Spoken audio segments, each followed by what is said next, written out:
Hi, everyone. We're continuing with the Great Covers Weekend, and this time it is a cover, and it is covered by a group with which I'm actually familiar, and that is Pentatonix. Well, I don't spend a lot of time listening to Pentatonix. My familiarity with them mostly has to do with their covers of Christmas songs and other holiday type stuff, because when I'm working with my students, I always like to, when we near the holidays, what do you want to play? What do you want to do something special, kind of different from our usual study track? And a lot of them bring in a Pentatonix performance and say, I want to learn this one because I love the way they do it. Oh, well, it's a traditional song, but they've really updated it, modernized it. They're a very clean performing group. Their precision and style has a very kind of modern clarity to it, and it's very appealing. And it's so interesting to me that so many of my students, they get to know old traditional songs through such a modern group. But I think that's great because it's perpetuating the traditions in a way that is relatable. So that is most of my familiarity with them. Maybe I've listened to one or two classical covers they've done, but I'm not sure. Anyway, today I'm listening to Pentatonix's cover of Queen's Bohemian Rhapsody. And, well, that's a complex piece of music. That's quite a bite to take. And I'm really curious to see, are they going to manage this? Is it going to be something that I find compelling? Well, it was the winner of the other polls, so I trust that my community knows what they're talking about. And I'm looking forward to this. And I just have a couple things to read, and then we'll dive in. Pentatonix are an American a cappella group from Arlington, Texas, characterized by their pop-style arrangements with vocal harmonies, scat singing, riffing, vocal percussion, and beatboxing. The kids always love that. They produce cover versions of modern pop works or Christmas songs, sometimes in the form of medleys, along with original material. Pentatonix has won 3 Grammy Awards. They were the first a cappella act to win Best Arrangement, Instrumental or a cappella, doing so in 2015 and 2016, and Best Country Duo Group Performance in 2017. On February 21, 2023, the group received a star on the Hollywood Walk of Fame. So, not bad for a group that specializes in covers. Although, yes, they do some originals as well. Let's see how this cover sounds. Is this the real life? Is this just fantasy? Caught in a landslide, no escape from reality. Open your eyes, look up to the skies and see. Ooh. Okay, so they've got the sound. And, well, okay, it's not that hard to come up with a harmony sound that mimics Queen's harmonies, because the harmonization elements aren't that difficult to do if you're good. But when the guitar sound enters, ooh, somebody's imitating Brian May, and they have a pretty good recreation of the tone quality in a way that makes it sound familiar. It's like, yeah, that's what belongs there. They're not quite as intense and passionate in the spaces between the notes. Is this the real life? And you know how Queen just really makes a big deal about the breathing points, the cutoffs, the entrances. So I'm picking that up right away, that they're not quite so intense in that regard. But it's good so far. Let's keep going. Open your eyes, look up to the skies and see. Ooh. I'm just a poor boy, I need no sympathy, 'cause I'm easy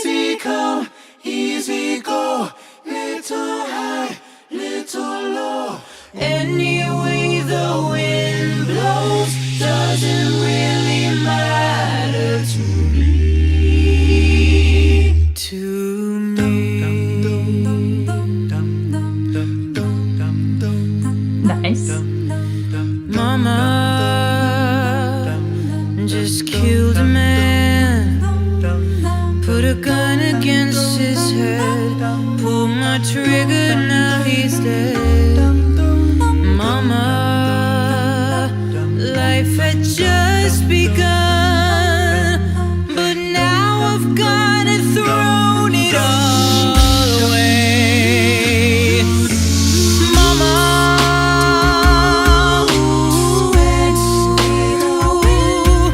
didn't mean to make you cry. If I'm not back again this time tomorrow, carry on, as if nothing really matters.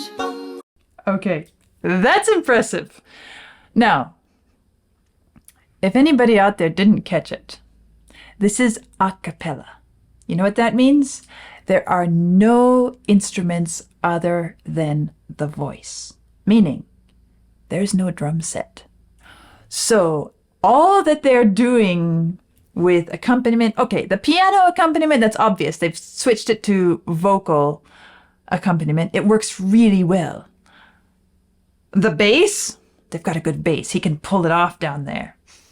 But whoever's doing the beatboxing and the percussion, they're doing a fine enough job that if I weren't aware that this was a cappella, I would assume that there was a drum set somewhere in the mix, because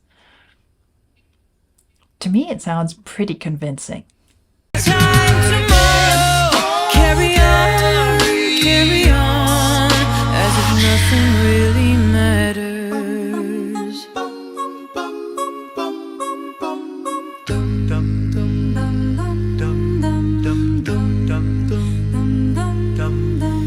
Too late, my time has come.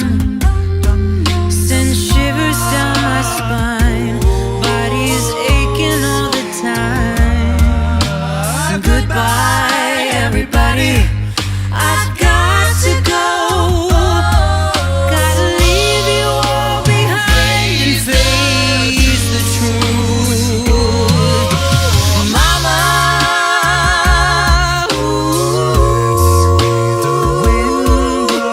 I don't wanna die. I sometimes wish I'd never been born at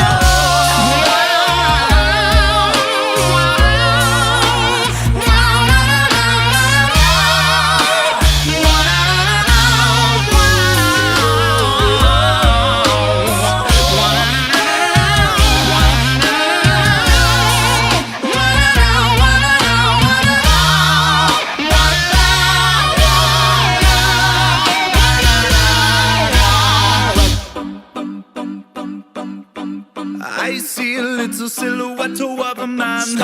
Scaramouche, will you do the fandango? Thunderbolt and lightning, very, very frightening me. Galileo,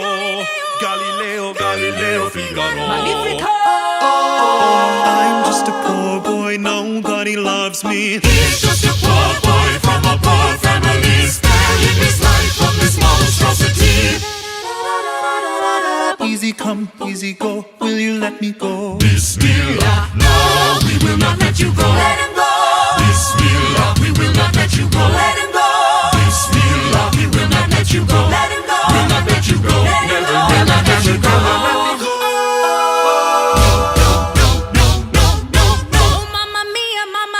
Mamma mia, let me go. Beelzebub has the devil put aside for me, for me, for me.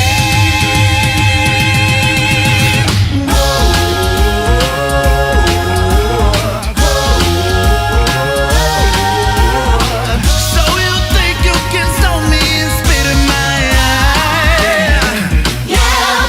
So you think you can love me and leave me to die? Oh, they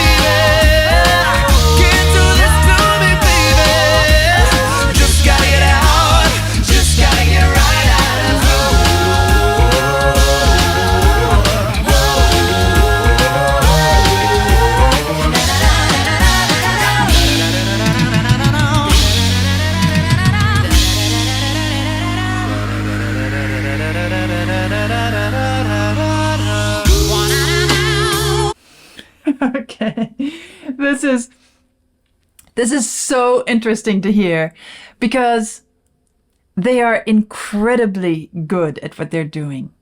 They have the whole range, high to low, all the textures and everything filling in. It's impressive. It's really good. And there are moments where I forget that I'm listening to an a cappella group because they're that convincing. Yes, I know it's all voices, but the textures, that's the thing, that's the key, is to be able to create a multi-textured feel, especially if you're doing a cover of what used to be instrumental. The voice has a particular quality to it. It's hard to overcome that. And one of the things about most music written specifically for voice is that it's idiomatic. It's meant to exploit and enhance what the voice naturally does well. So to take something which was not written for voice, which is meant to exploit other qualities of other instruments, and then make it work with the voice, it's really a challenge. And they're good at this. They're doing a really great job.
Yes, that is an incredibly impressive cover, especially considering the fact that it's all voices. And as you know, I love the vocal sound. So I enjoy that about it too. There are some very distinct differences between this and the original that don't have anything to do with the voices or the instruments. That they've covered. It's good. As I mentioned near the beginning, Queen, and especially Freddie, because he's the singer, he's the primary singer, has a way of using the breath as an incredibly important part of the musical expression. And if I were going to say something is missing from this, that's what I would have to say is missing. They're breathing together. They're breathing with precision. You have to, if you're going to sing like this. Breathing is the key to good collaborative singing. They're masters of it here. Somehow, it doesn't have the same passion in those breathing spaces that Queen and especially Freddie managed to pack into it. And I guess that's one of the things that I enjoy about Queen, is how every single moment, every fraction of a second of the piece, whether it's silence, whether it's voice, whether it's instrument. It feels like somehow they have taken a big ball of energy and condensed it and fit it into every little small space. It's exploding out of the cracks and crevices and corners where you would least expect to find it. And that is one of the things that has made me such a fan of Queen's music as I have become acquainted with it. That is what I feel is not here in this one. And I'm trying to decide, is that a fault? Is that a failing? Or is that simply part of the fact that this is a cover? And while it's a really compelling recreation of the instrumental sound with voices, that in itself is not enough to make it a great cover. You have to have something personal to bring to it. You have to bring your own flavor, your own strength to it. And one of the things that I know from my exposure to Pentatonix via their Christmassy stuff is that their flavor is a very modern clarity. Kind of gives me the feeling of the difference between an ancient town that has been in existence for hundreds, even thousands of years, and you have all the character and colors and history that goes with it, and a modern development with all the latest architectural designs, really modernist approach, clean lines, high rise. Everything is still very artistic, but it feels incredibly different. And that is how I would describe the difference between these two, the Queen original and Pentatonix cover. Queen is the ancient city, full of character and passion and centuries and centuries of human experience. Pentatonix is a very modern, clean, perhaps even minimalist in a way, architectural expression. I think that is one of the reasons that their performances of Christmas music appeal to modern young people, because it feels like it's a familiar feeling in this age of technology and precision, to hear music that expresses the same thing. And so, although you can clearly tell that my preference is for the Queen original, just as I love spending time in an ancient city that has had life going on there for centuries, I can appreciate modern architecture. I can appreciate Pentatonix, their sound and their clarity, and they really do a great job of it. And they have done a fabulous job on this cover as well. So there we have it. That was Pentatonix's cover of Queen's Bohemian Rhapsody. Really an engaging and interesting, thought-provoking experience for me to listen to it. Fun. And I'm looking forward to whatever comes next. And I'll see you all soon.